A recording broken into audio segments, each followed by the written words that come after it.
Good morning, everyone. I am Manon Saget. I'm a third-year PhD student working under the supervision of Professor Maud Jimenez and Dr. Yannick Coffinier between UMET and IML laboratories.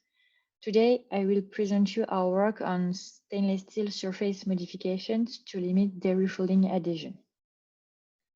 So I will start briefly with the context of our project. So today, dairy fouling are submitted to thermal treatment in order to guarantee food safety. But this thermal treatment leads to the formation of dairy fouling, which is mainly composed of proteins and minerals.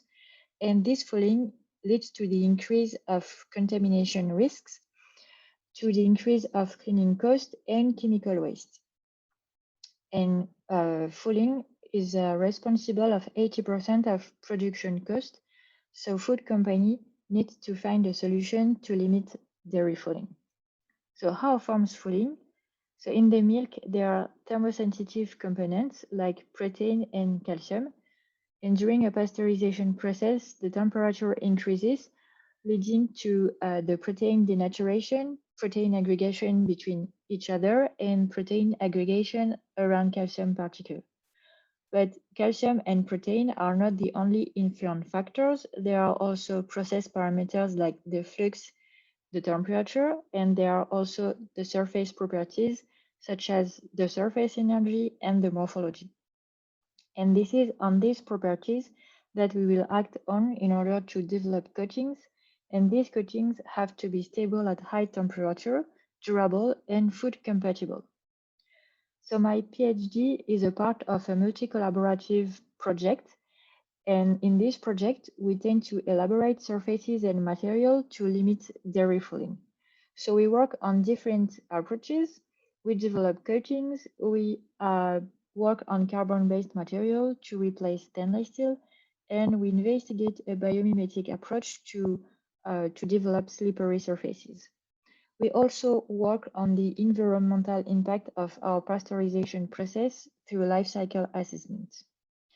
And today I will present you two different types of modification. And I will start with nanostructured surfaces by atmospheric pressure plasma. So in UMET laboratories, we work with an atmospheric pressure plasma torch, which has been developed by Axis Technologies. And this process is quick and versatile. And we generate an experimental design in order to optimize plasma parameter to reduce fouling adhesion. So we have varied the frequency, the gas flow rate, the precursor flow rate, the distance between the torch and the substrate, the scanning speed, and the number of plasma cycles. And by selecting a specific experimental design, we get 12 experiments to perform. So we first characterize the surface properties of our coatings. And as you can see, all of our coatings are more hydrophobic than the reference. But you can also notice that one condition, the 11, is more hydrophobic than the other. And when you look at the surface energy, you can also observe that the surface energy for this condition is very low, but we have a Wurrer coating for this condition. So we wondered if this coating could eventually reduce the fouling. So we perform a pasteurization, and we assess the ease of fouling removal. So according to the literature, hydrophobic coatings cannot prevent protein adhesion, but it can facilitate fouling removal. So we perform a pasteurization for 1 hour with a model feed composed of whey protein and calcium, running at a flow rate of 300 liters per hour, and then we perform a rinsing step.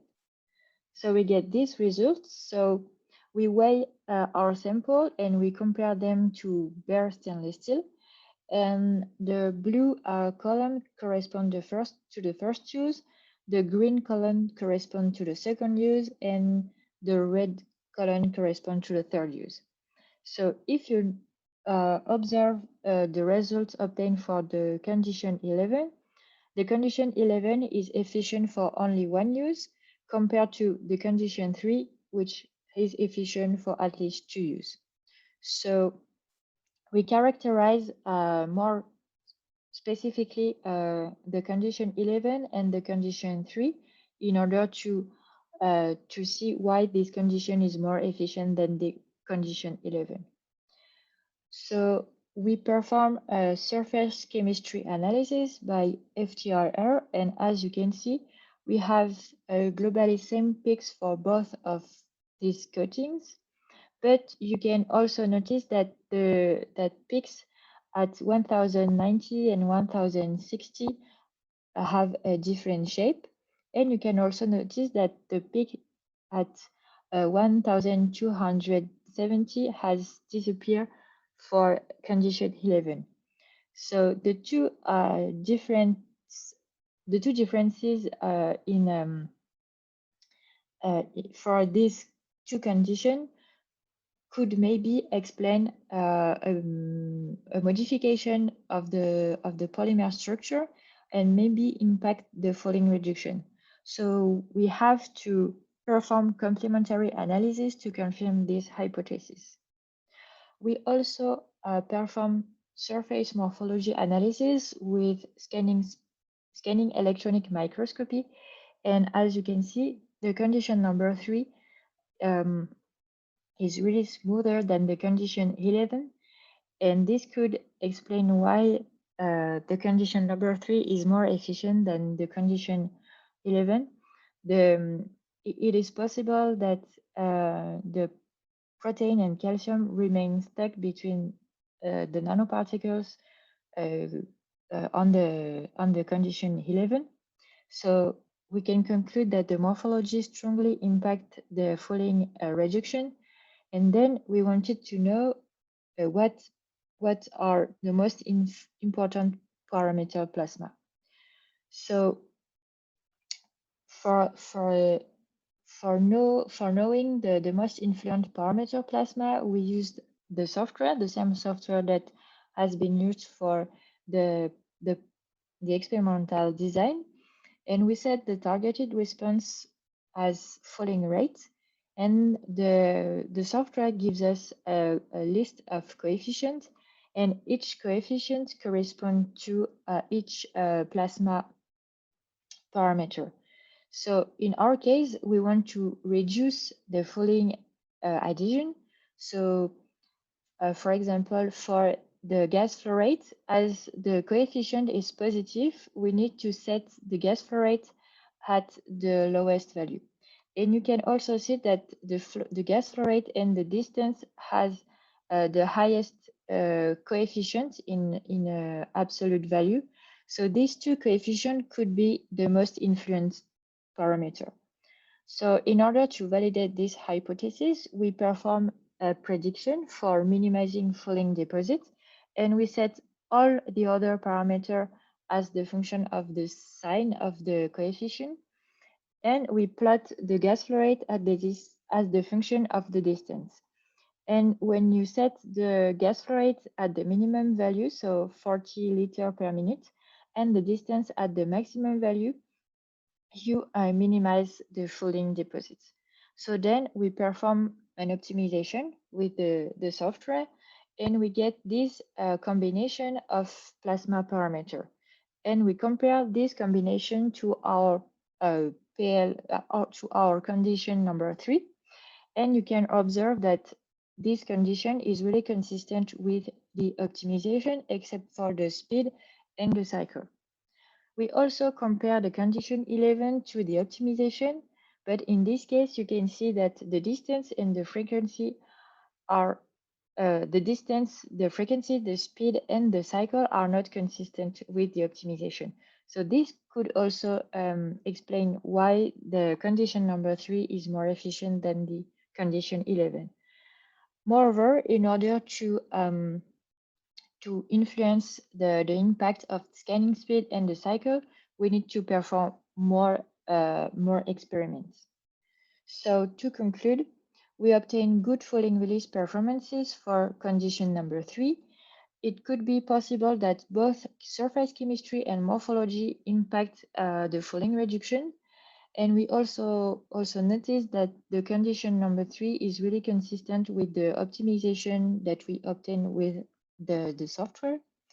For for the further experiment, we need to assess the impact of the scanning speed and the cycles in order to tweak the optimization of plasma parameters and maybe observe if there is any interaction between parameters. So now I will present you slippery liquid infused surfaces. So biomimicry is well known with super hydrophobic surfaces, which are bio-inspired by lotus leaves. And these super hydrophobic surfaces are often chemically and mechanically unstable. This is the reason why we focus on slippery liquid infused surfaces. These surfaces are bio-inspired by carnivorous plants, and these surfaces are hydrophobic and present a smooth interface. But how stabilize the smooth interface? So in our laboratory, we develop slippery liquid infused surfaces. So first we use a laser to texturize the stainless steel, then we perform a salinization, and we impregnate our surfaces with a fluorine-based oil. However, in previous study, we observe a loss of oil after one pasteurization cycle. So now we focus on laser optimization in order to improve oil retention. So we work with a femtosecond laser at IMN laboratory.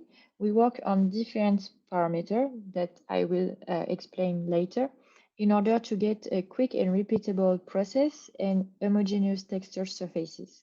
So first, we investigated the fluence, and the fluence can be defined as the energy delivered per area unit per pulse. And as you can see in the formula, there is a part which corresponds to the surface and another part which corresponds to the energy. And we investigated a low fluence and a high fluence. And as you can see, we observe a strong difference in the morphology. We get more deep structure at a maximum fluence. And it is also interesting because we get similar structure to those obtained by a Canadian group. However, we work at a very high velocity at 75 millimeter per second, and the Canadian group worked at a very low velocity at 0.37 millimeter per second. So our laser process is really time saver. We also investigated the velocity and the transverse overlap. So we first fixed the velocity at 75 millimeter per second, and you can observe by increasing the transverse overlap. So the transverse overlap is the distance between two laser paths. You can observe a strong impact of the transverse overlap. You can observe a more chaotic structure at a higher transverse overlap and a more periodic structure with no overlap. When you increase the velocity, there is no significant difference in the morphology, and this has been confirmed by the characterization of the depth profile. You can observe on this graph that there is no significant difference between the two velocity, but when you increase the transverse overlap, you increase the depth of the profile. So we can conclude that the velocity does not impact the depth profile, but the transverse overlap does. After that, we have assessed the mass of oil impregnated in our surfaces, and we use two different techniques. So the first one consists to deposit oil in the surface, on the surface, and then perform a cycle of spin coating. The second technique consists to tilt the surface at a random angle, deposit oil, let the surface for 24 hours, and finally perform a cycle of spin coating. So we have weighed our sample before and after the spin coating, and we get these results. So as you can see, For example, for the velocity at 75 millimeter per second, there is no significant difference between the two techniques, and there is no significant difference between each transverse overlap. However, you can impregnate more oil at a velocity of 75 millimeter per second. So we can conclude that the velocity impact the oil impregnation, but the transverse overlap and the technique do not. So we also assess the fouling release performances of our slippery liquid infused surfaces by also weighing our sample and compare them to bare stainless steel, and we got these results. So we weigh the sample before the pasteurization test, after the pasteurization test, and after the racing step. And you can observe that we get really good fouling release performances for the surface textured at 75 millimeter per second. And we get these results for our other surfaces, and you can clearly see that we good promising fouling release performances for 75 millimeter per second for the velocity, but you can also observe a fouling reduction higher than 100%, and this is due to a loss of oil. So we need to assess the durability even though the loss of oil. So to conclude, we have investigated different manufacturing laser parameters: the fluence, the velocity, and the transverse overlap. The transverse overlap impacts the depth profile, and the velocity impacts the mass of oil. We get good fouling release performances for the surfaces textured at the velocity of 75 millimeter per second, but we also get a loss of oil. So we need to reuse these slippery liquid infused surfaces to assess their durability. We also have to use new lubricants to replace fluorine-based oil, and we have also worked on new design to test the influence of a flow modification on fouling. So thank you for your attention. I will also thank my supervisors and the French National Research Agency for the funding. If you have any question,